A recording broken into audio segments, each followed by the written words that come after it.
No. All right, so tomorrow is a review hour, and Thursday will be the Unit 4 test. So I kind of just want to go over, because here's what happens during a unit test review.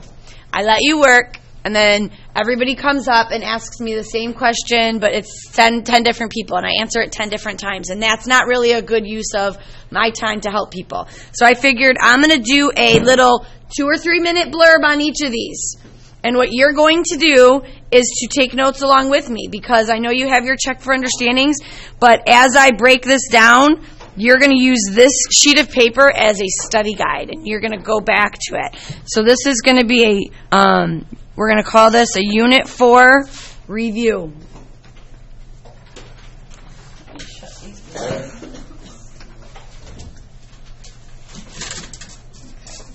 Yes. Test is Thursday. Yep. All right, so let's review Learning Target 1. Let's go all the way back where it says, I can create a table of values to graph the equation. So here's the thing. I know, like, if I were to give you y equals 1/3 x minus 4 and ask you to graph it, by now I know that you would rather just do it the quick way. Like, start at -4 and then do what? Go up 1/3. I know that you know how to do that, okay? And that's good, and that's going to be a way to check yourself. But when you see the answer document for tomorrow, you're going to have to create a table of values. I need to know that you can create a table of values. So let's just kind of take a look at this. If this is x and this is y. Remember, you get to pick your x. So I'm looking at my slope. I see that it's a fraction. So I don't want to choose just 1, 2, and 3, because I don't want to take 1/3 of 2. I would rather take 1/3 of 0, or 1/3 of 3, or 1/3 of 6, right? Well, I'm choosing multiples of 3 because that will be even.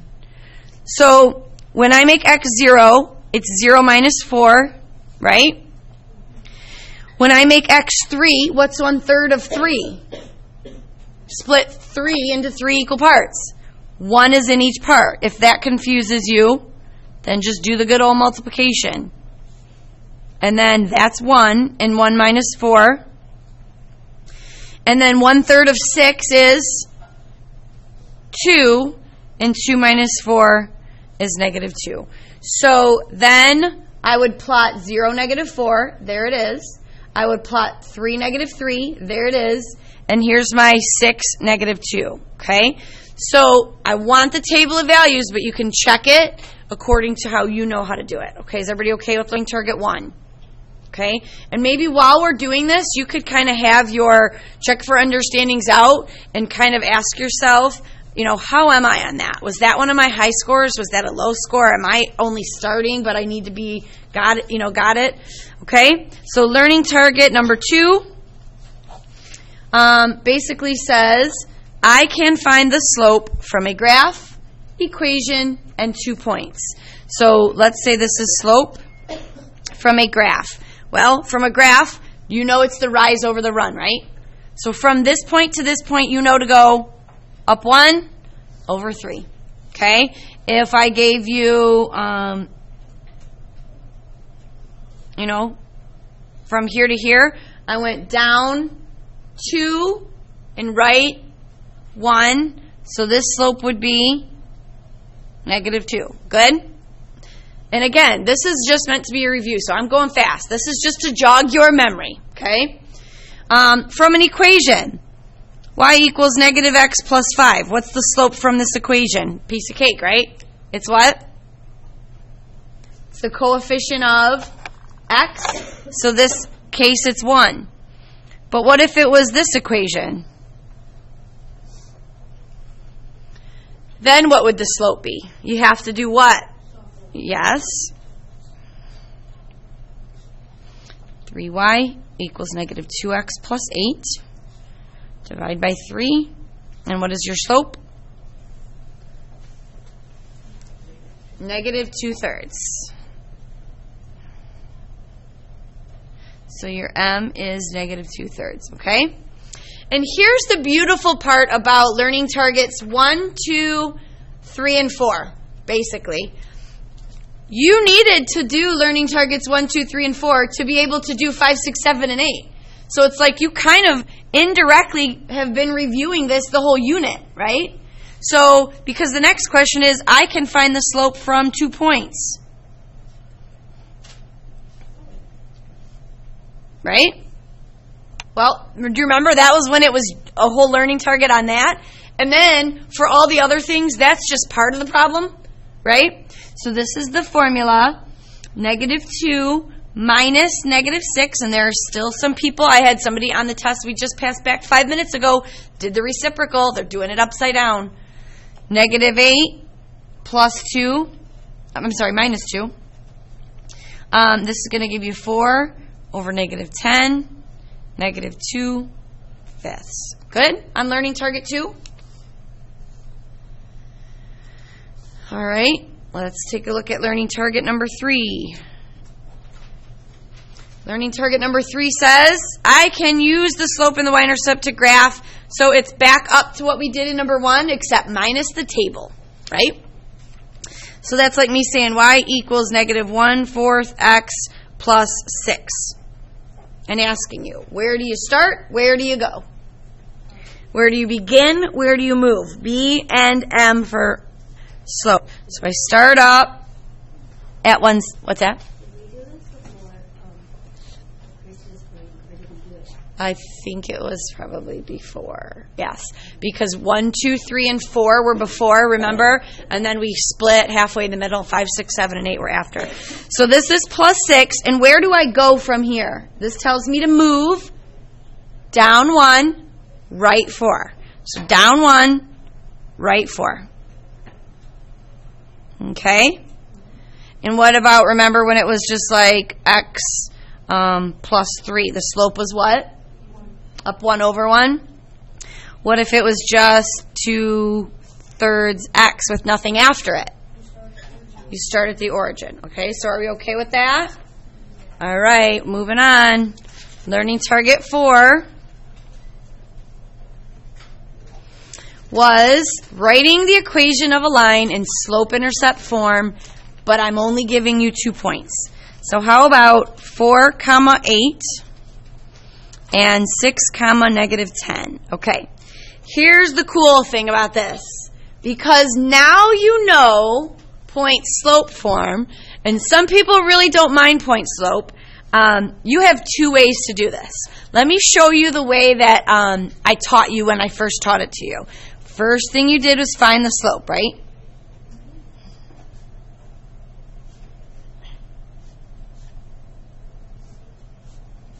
Okay. So before, when we did learning target 4, you had no clue that the next learning target was point slope form, so you had no clue. So you had no option but to say y equals -9x, and then it was that plus b, right? And then you picked one of the points, and you put x in for x and y in for y.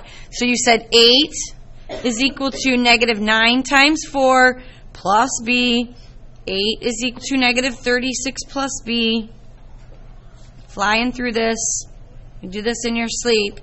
And then once you found out what b was, you finished it all up and you said, well, my final equation is that. Yes? Okay? So what other option do you have? I have one that you may like a little more. So here's the thing. Do I have a point? And do I have the slope? Could I just put it in point slope? Watch. Y, let's do this one, -8 is equal to -9 times x minus 4. And watch what happens. And look how quickly it happens. Distribute.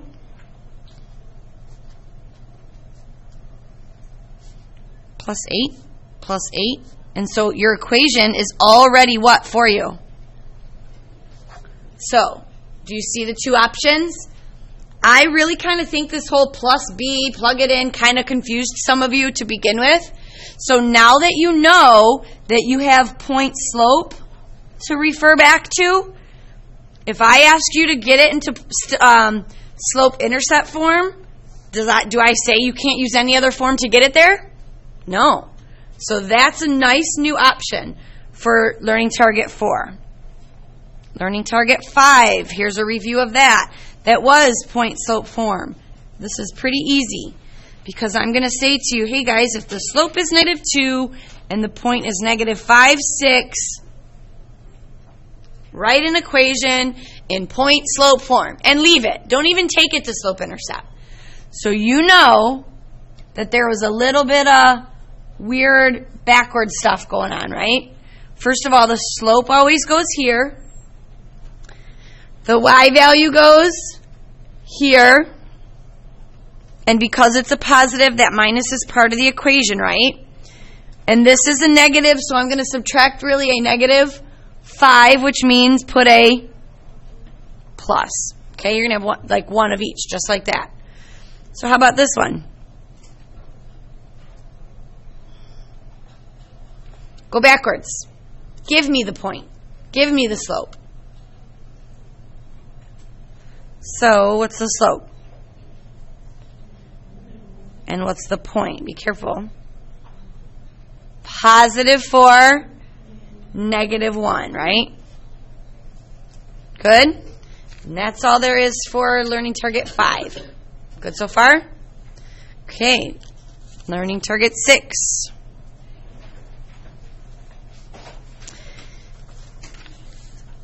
I can graph linear equations in standard form. And that's where the x and y-intercept come from. So this is standard form. So you have 3x minus 6y equals -24. And here's the beautiful part about this. You need all these to do the last test we just took. So this is all kind of like, oh yeah, we just did this on a quiz yesterday. So cover that up. When x is 0, you have your y-intercept. Cover that up. And you get 3x equals -24. Because when y is 0, that makes that 0. So then you solve each of these. And y is equal to 4. And x is equal to -8. So now, stop here and please listen. Because I still have people, as of yesterday's quiz, making that 1 point. They made it -8, 4. And I thought I stressed enough that each of these is their own separate point. This means the intercept on the x-axis is all the way over here. And the intercept on the y-axis is all the way up here. And together those 2 points form a line. So what is the name of this point? 0, 4, and the name of this point is? Okay, good. That is standard form. Learning target number 7. That's where you had to go back and forth between multiple forms. That was this, wasn't it? Oh, yes. You guys did good on this. And you had slope-intercept. Then you had standard. Then you had point slope. Remember this? It is not that bad. Let me just show you. So if you have y equals 2x minus 6. The easiest thing to do right now is to get it into standard form, right? And you are one step away. All you have to do, I have an overwhelming amount of kids just making it 2x plus y equals -6. If it's a 2x over here, it can't be a 2x over here, right? Because you had to subtract to get it. It has to be a -2x. Now that I'm done putting it in standard form, I don't want to look at it again, right? I want to go back to my slope-intercept because I need a point and I need the slope. What is my slope? And what is my point? This is where people kind of were like, what? I don't see a point. I do. And so do you. It's where you start when you graph it, right? It is right there, which is 0, -6. So now that I have that, go for it. Slope-intercept, or point slope. Y plus 6, x minus 0. Yes? And then what if I started you in standard form? Like if you had 3x minus y equals 8 or 9. Keep it easy. So be careful of this, because I did give this one to you, I believe. So if you have negative y, a lot of you are just forgetting that negative, equals negative 3x plus 9. Divide by negative 1. So how does that change these? It makes the 3x positive and the 9 negative. And now that I know this is in standard form, what do I do to get it in slope-intercept form? So never mind. This does go over here. It was in standard form. So I have y equals 3x minus 9. And once I have this, I can do this, right? Okay, that was learning target 7. Let's keep moving here. Learning target 8 was parallel and perpendicular.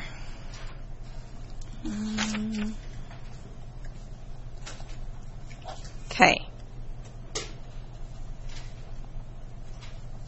And some of you are in the process of retaking this right now, correct? Parallel has the same slope. Perpendicular has the opposite reciprocal, even though some of you totally just made it the same. Like you made all of them on the whole test the same. So here is the beauty now of this problem. If I said, make your line parallel to y equals 3x minus 1, but I want it to go through that point. You have the option of how you want to do it, right? You could say, all right, so I need it to go, and by the way, that 1 means nothing, right? I'm going to use 3, and I'm going to use 4, negative 6. Guess what? Do you have a point in the slope? Can you do point slope if you like it? Sure. If not, say y equals 3x plus b. Put this in for your x and this in for your y. Negative 6 equals 12 plus b minus 12. So your new y-intercept is going to be negative 18. So y is equal to 3x minus 18. You know what? Kind of seems like a lot of work to me.